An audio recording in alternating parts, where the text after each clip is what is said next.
Courtrai Newfoundland Memorial. The Courtrai Memorial in Newfoundland is one of 6 caribou monuments erected after the First World War. The monument is there to commemorate the actions of the Royal Newfoundland Regiment during the Battle of Courtrai in 1918. 5 of the monuments are in Canada, 6 is in Courtrai, Belgium, where the Courtrai battle took place. This is the only caribou monument in Belgium. The caribou represents the Royal Newfoundland Regiment. I feel content that they built a monument to remember the people who died on that day. The soldiers would probably feel honored that the government and their families would remember them. I also feel bad that so many people had to die before the war ended. I view the monument as a symbol of peace. The Wolfe and Montcalm Monument. The Wolfe and Montcalm Monument is the oldest war monument in Canada. The monument is in Quebec City in Quebec. It's of Lieutenant General Edward Wolfe. Some of his names are the Hero of Quebec or the Conqueror of Canada. How I feel about the monument is proud to live in Canada and sad that so many people died. I'm glad the biggest wars are done. The Canadian National Vimy Memorial is a memorial site in France dedicated to the memory of Canadian Force members killed during the First World War. It also serves as the place of commemoration for the First World War Canadian soldiers killed or presumed dead in France who have no known grave.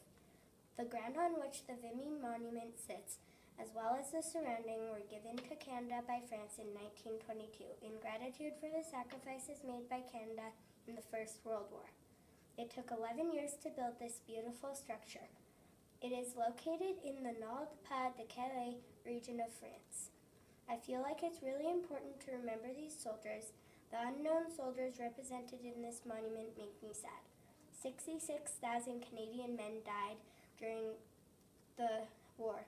These men sacrificed their lives for us, and I'm glad that there is a structure to remember them and remind us how thankful we are to live in peace.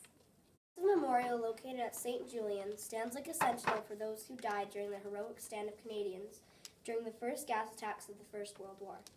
The memorial is one of the most striking battlefield monuments on the Western Front. The designer was a Regina architect, Frederick Chapman Clemesha, who was wounded while serving the Canadian Corps during the war. The stone for the shaft was cut in quarries and vases, and the surmounting bust was carved in Brussels.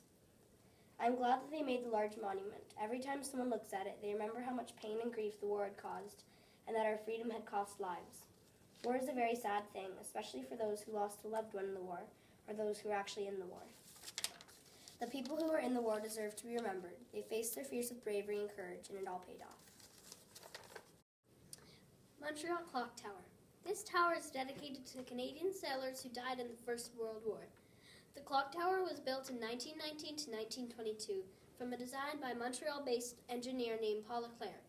It is a memorial to sailors lost at sea in wartime. When the clock stopped working, many port employees would report to work late. With this powerful light, it also serves as a lighthouse to guiding incoming ships. I feel that it's really important to people who fought in the war and whose sons or daughters died in the war. To me, it feels really special, and it makes me feel sad because not many people get to have this chance to experience a life without war. It's sad because many people have died in this period of time, and we cannot forget their sacrifices for us. National Aboriginal Veterans Monument. The National Aboriginal Veterans Monument is in Ottawa, Ontario. It is made out of marble. The sculptor who built it was named Lloyd Panay. The golden eagle represents the messenger between the creator and the man. It embodies the spirit of the Aboriginal people. Under the Thunderbird are 4 human figures that are facing north, west, and south, and that are representing Inuits, First Nations, and Métis. The human fingers hold not only just weapons, but also they hold spiritual weapons, like an eagle, feather, fan, and a peace pipe.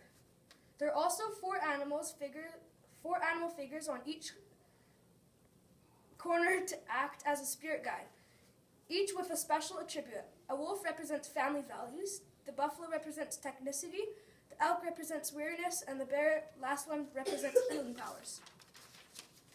I feel good that they made this monument because it's full of symbolism for people. I also like that each animal kind of had their own power and that sculpted not only use weapons, they also use spiritual weapons and objects.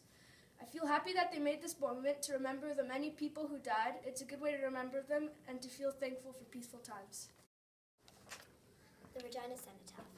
The cenotaph is in Regina, Saskatchewan. It was built in honor of Regina's fallen heroes of World War I. The cenotaph replaced the fountain that honored Nicholas Flint David, which had stood in Victoria Park since 1908.